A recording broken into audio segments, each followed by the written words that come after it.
बंधु माने आजिर एही कार्यक्रमको आपण मानक स्वागत। आजिर एही कार्यक्रमटी बिछा राशिर व्यक्तिविशेष मानक पई बहुत गुरुत्वपूर्ण अटे। कारण एही धनु संक्रांति ठारू आपणक जीवन रे एक बड़ परिवर्तन हेबाको जाउछि। नुआ वर्ष 2026 आरंभ हेबा पूर्वरु ही आपणक जीवन रे किछि बड़ हेबाको जाउछि। अनेक क्षेत्र रे आपणक सफलता मिलिबाको जाउछि एवं अनेक क्षेत्र में आपनको सतर्कतार आवश्यकता रही प्रतिकार आवश्यकता रही। तो बंधु माने आजिर एही वीडियो रे आमे माने जानिबा जे ही धनु संक्रांति पर ठारू आपणकर जीवन रे केउ सब खुशी खबर मिलिबाको जाउछि एवं केउ सब क्षेत्र रे आपनको सतर्क रहिबार अछि। तो ए सब विषय रे विस्तार भाबरे जानिबा पई आपण माने वीडियोटी को स्किप न करी शेष पर्यंत निश्चय देखंतु एवं वीडियोटी को लाइक करी चैनल टी को सब्सक्राइब कर दियंतु। कमेंट बॉक्स रे भक्ति एवं श्रद्धार सहित जय श्री जगन्नाथ जय मां लक्ष्मी निश्चय लिखंतु। तो बंधु माने आसंतु आरंभ करिबा आजिर एही कार्यक्रम को जहां आपणकर जन्म राशि एवं चंद्र राशि उपरे आधारित अटे। तो बंधु माने आपणकर राशिधिपति हेउछंती मंगल। एही धनु संक्रांति ठारू मंगल आपणकर द्वितीय भावरे गोचर करिवे, धन भावरे गोचर करिवे। मंगलंकर स्थिति एठारे बहुत भल रहुछि, किंतु शनि आपणकर पंचम भावरे गोचर करूछंती। तेणु आपणकर इम्यूनिटी सिस्टम भल रहिले मध्य, स्वास्थ्य भल रहिले मध्य, किंतु मझिरे मझिरे आपणकर पेट जनित समस्या देखा देब। कारण पंचम भावटी होइथाय पेटर भाव एवं आपणकर पंचम भावरे शनि गोचर करूछंती। तेणु आपणको आपणकर खाद्यपेय प्रति विशेष सतर्क रहिबार अछि। कारण गुरु मध्य आपणकर अष्टम भावरे रोग स्थान रे गोचर करूछंती। गुरु हेउछंती आपणकर पंचम भावर अधिपति। तो आपण जेतेबेले केमारे ट्रैवल करूछंती सेतेबेले आपणको विशेष करी आपणकर स्वास्थ्यर जत्न रखिबार अछि। द्वितीय रे आपणकर दांतरे किछि समस्या देखा देई पारे, गला संबंधित किछिटा समस्या देखा देई पारे, कांधरे मध्य आपण जंत्रणा अनुभव करि पारंती। तेबे एहा सेपरि किछि बड़ समस्या नहले मध्य एई सब छोट छोट समस्या प्रति आपणको टिके सतर्क रहिबार अछि। किंतु जेहेतु मंगलंकर स्थिति बहुत भल रहुछि तो ए सबुर रिकवरी मध्य बहुत शीघ्र हेबा। विद्यार्थी मानक कथा जदि कहिबा तो एही धनु संक्रांति पर ठारू आपणकर शिक्षा क्षेत्र रे आपण बहुत भल परिवर्तन देखिबाको पाइबे। कारण धनु संक्रांति को सूर्य आपणकर द्वितीय भाव को चली आसीबे, मंगल मध्य आपणकर द्वितीय भाव को चली आसीबे। तो सूर्य एवं मंगलंकर स्थिति बहुत भल रहिबो। तेणु आपण आपणकर शिक्षा क्षेत्र रे बहुत अधिक उन्नति देखिबाको पाइबे। सूर्य हेउछंती सरकारी रो कारक ग्रह। तो सूर्यंकर स्थिति जेहेतु बहुत भल रहिबो, तेणु एही धनु संक्रांति परे जदि आपणकर किछि एग्जाम अछि, किछि कॉम्पिटिटिव एग्जाम अछि, विशेष करी जदि सरकारी परीक्षा अछि तो सेथिरे निश्चित भाबरे आपण उत्तीर्ण हेबे। एवं जदि एही धनु संक्रांति परे आपण पाठ पढ़ा रिलेटेड किछि भी डिसीजन नेउछंती, किछि भी स्टेप नेउछंती तो सेथिरे मध्य आपणको बहुत अधिक सफलता मिलिबो। एही धनु संक्रांति परे आपण एडमिशन करि पारंती, फॉर्म फिलअप करि पारंती, समय आपणको पई बहुत भल रहिबो। किंतु शनि जेहेतु आपणकर पंचम भावरे अछंती तो से टिके आपणको कंफ्यूज कराइबे, आपणकर माइंड को डाइवर्ट कराइबे। तो आपणको एई सबरु बंचिबार अछि। आपणको आपणकर पाठ पढ़ारे फोकस करिबार अछि। आपणकर प्रेम जीवन कथा जदि कहिबा तो एही धनु संक्रांति परे आपणकर पार्टनर आपणको मध्यरु छोट छोट कथा को नेकी कमी बाहर करिवे। आपणको मध्यरे जेतिकी ज्ञान रहिबो आपणकर पार्टनर को मध्यरे मध्य सेतिकी ज्ञान रहिबो। तांकर किंतु बाणी उपरे नियंत्रण रहिबो नाही। तो एही कारणरो आपणको मध्यरे टिके आर्गुमेंट होई पारे।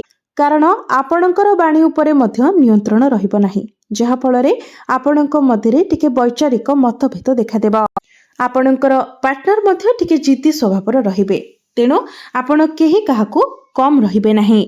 तो ए सब जिनिस को जदि आपण कंट्रोल करि नेउछंती तो आपणको मध्यरे संपर्क बहुत भल रहिबो। किंतु जेहेतु आपणकर लग्नर अधिपति मंगल बहुत भल स्थिति रे अछंती, तेणु आपणको मध्यरे जेते लड़ाई झगड़ा हेले मध्य, जेते मनांतर मतांतर हेले मध्य से सब किछि को ठीक करि नेबे। आपणकर वैवाहिक जीवन कथा जदि कहिबा तो वैवाहिक जीवन आपणकर बहुत भल रहिबो। कारण आपणकर सप्तम भाव वैवाहिक जीवनर भावर अधिपति शुक्र बहुत भल स्थिति अच्छा। आपण दुई जन मिसी केवड़े बुलाबुली करने को जापारती। आपण दुई जन मिसी कौन बड़ डिसीजन नहीं पारती। तेणु जदि आपण किछि प्लानिंग करूछंती तो ताहाको आपण कंटिन्यू करंतु, कारण सेथिरे आपणको शुभ फल प्राप्ति हेबो। आपणको दुई जनकर भाग्य दुई जनक सहित कनेक्ट हेउछि, तो निश्चित भाबरे आपण परस्परर उन्नति रे सहायक हेबे। पूर्वरु आपणकर वैवाहिक जीवन रे जदि कोनोसी प्रकारर मतभेद मनांतर थिला तो से सब ठीक होई जिवो। कोनोसी कथा को नेकी जदि आपणक भितरे डिस्टर्बेंस चलीथिला तो से सब मध्य ठीक होई जिवो। आपणक मध्यरे भल पाइबा बढ़िबो, बुझामणा बढ़िबो। आपणकर भाग्य कथा जदि कहबा तो धनु संक्रांति परठारु आपणकर भाग्य बहुत भल रहिबो, किंतु जेतु गुरुंकर स्थिति टिके दुर्बल रहुछि तेणु आपण टिके कन्फ्यूजन होई पारंती किंबा आपण निजर पाद को पछको फेरई पारंती। किंतु जदि आपण आग को बढ़ंती कन्फ्यूज न होई निजर लक्ष्य स्थल को आपण निर्धारित करंती एवं सेथिरे आग को बढ़ंती तो सफलता आपण को निश्चित भाबरे प्राप्ति हेबो। तेबे एही धनु संक्रांति परे आपण आपणकर गृह रे कोनोसी शुभ मांगलिक कार्यर आयोजन करि पारंती। किंतु जदि आपण share market, stock market, trading ए सबरे किछि इन्वेस्टमेंट करबा को चाहउचंती तो वर्तमान से सबरु आपण दूरे रहंतु।